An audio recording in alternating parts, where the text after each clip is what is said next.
வந்து தமிழ் தேசியம் அண்ணனை வந்து இவ்வளவு வந்து பேசுறீங்கல்ல, அண்ணனை வந்து ரொம்ப இது பண்றீங்கல்ல, அவர் மாதிரி நீங்க தமிழ்ல பேசுங்க பாப்போம். பியூர் ஒரு வார்த்தை கூட இப்ப நீங்க என்கிட்ட பேச போற வார்த்தையில இங்கிலீஷ் வார்த்தையே இருக்கக்கூடாது, ஆங்கில வார்த்தைகளே இருக்கக்கூடாது. தப்பு இருந்துச்சுன்னா நான் அதான் சொல்றேன், எனக்கு தெரியலன்னா நீங்க கூட கரெக்ட் பண்ணீங்க. இவர் வந்து முழுக்க முழுக்க இப்ப தமிழ்ல பேச போறாரு. சொல்லுங்க இப்ப அந்த கேள்வியை நீங்க தமிழ்ல. ஒரு நஞ்சு பரீட்சை இருக்கட்டும், பரவாயில்லை, சொல்லுங்கள், கேளுங்கள், கேளுங்களா. அண்ணன் ஏன் இலங்கையில் சென்று கட்சி ஆரம்பித்து விடுதலைக்காக போராடாமல் தமிழகத்தில் போராடி கொண்டிருக்கிறார்? தமிழ் தேசியம் பேசும் அண்ணன் இலங்கை தமிழர்களுக்காக போராடுவதற்கு இலங்கையில் வந்து கட்சி ஆரம்பிக்காமல் ஏன் தமிழ்நாட்டில் கட்சி ஆரம்பிக்கிறார்? அண்ணன் ஈழத்தில் சென்று இந்த கட்சியை ஆரம்பித்து போராடினால் அங்கு உள்ளவர்கள் காலில் மாட்டுவது. அப்படி நடந்தால் அண்ணனுக்கு மாபெரும் ஆபத்து இருப்பதை உணர்ந்த காரணத்தினால், ஏனென்றால் அங்கு விடுதலை புலிகளின் தலைவர் மேதகு பிரபாகரன், அதுதான் மேதகுவின் தம்பி அவர்கள் இது போன்ற அடிகளுக்கு பயப்படலாமா? அப்படி பயப்படும் ஆனால் அவர் சிறந்த அண்ணனாக இருப்பாரா?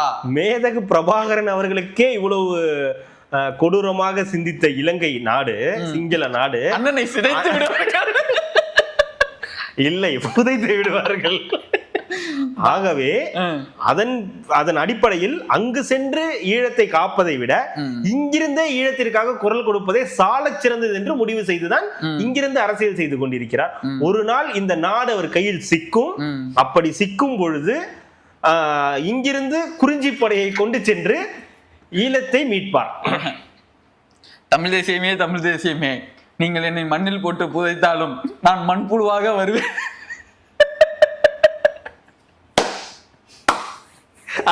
அதுவும் அவரு டைலாக்ல, அதாவது அவரோட டைலாக்ல, ஆமா, இவருடைய இது, ஆமா, நைஸ், நல்லா இருக்கு, நல்லா இருக்கு.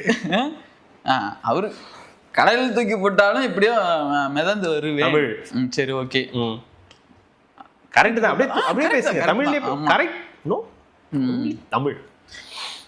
இந்த நாடு மக்களும் என் கையில் சிக்கட்டும் அன்று இருக்கிறது தங்களுக்கு. மன்னிக்கவும், நீங்கள் தான் இந்த நாட்டு மக்களிடம் சிக்குவீர்கள், அன்று இருக்கு உங்களுக்கு. அடுத்த கேள்வி. நான் பல வழக்குகளை பார்த்தவன். எங்களுக்கு தெரியும் நீங்கள் எந்த வழக்குகளை பார்த்தீர்கள் என்று. என்னிடம் 290 வழக்கு இருக்கு, உங்களிடம் இருக்கிறதா? இதை விட அந்த தலைவனுக்கு என்ன தகுதி வேண்டும்? அந்த 290களில் கர்நாடகாவின் வழக்கும் ஒன்று. ஆமாம் தானே? ஆமாம் தான். இல்லை என்று சொல்ல முடியுமா? முடியாது. அதற்காக தானே நான் டெல்லி பிரவேசம் பண்ணி செய்து வந்தேன். என்னங்க?